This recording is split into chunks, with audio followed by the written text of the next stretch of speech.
En ces jours de travail au Lualaba, le ministre national en charge de l'industrie, petites et moyennes entreprises, Louis Watum Kabamba, a été reçu en audience ce vendredi 20 décembre 2024 par la gouverneure de province, Marie-Thérèse Masuka Saini Fifi, à l'hôtel du gouvernement provincial. Au menu, les deux personnalités ont échangé sur les récentes activités de la table ronde de la sous-traitance organisée 48 heures durant au bord du fleuve Congo sur les sites touristiques de GPM Katebi Beach dans les territoires des Muchacha, non loin de la ville de Kolwezi. Ces assises ont abouti à une task force constituée des experts du gouvernement de la République, des délégués de la sous-traitance et ceux de la Fédération des entreprises du Congo, avec pour objectif veiller sur l'application des recommandations y afférentes. Après près d'une heure d'échange, le ministre Louis Watum Kabamba et la chef de l'exécutif provincial du Lualaba ont, à partir du balcon du gouvernorat, visualisé les joyaux architecturaux qui devront, dans un avenir très proche, abriter le nouveau gouvernorat ainsi que d'autres bâtiments environnants sortis des terres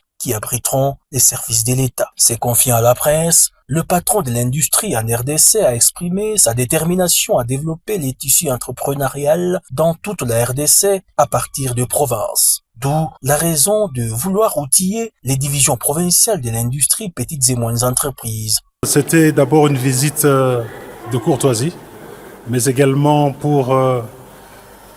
faire part à Madame le gouverneur des activités que j'ai eues au cours des dernières 48 heures ici à Kolwezi.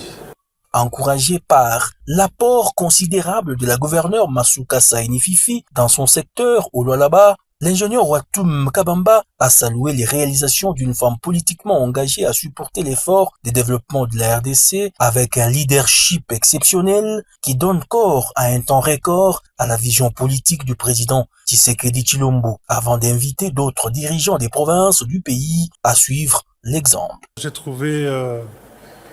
Madame la gouverneure très ouverte, mais surtout très engagée à supporter l'effort de développement de notre pays. Par exemple, en ce qui concerne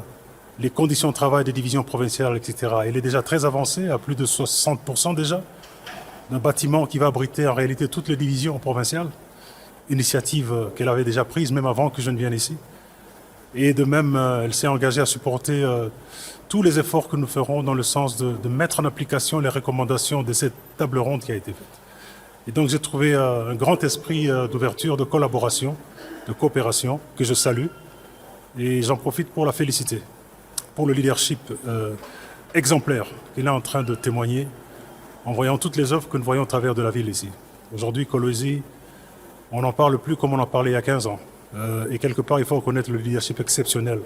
de cette femme et veiller à ce qu'un modèle pareil puisse être émulé, puisse être suivi par d'autres également, pour que nous voyions une RDC plus forte, plus respectée dans le monde.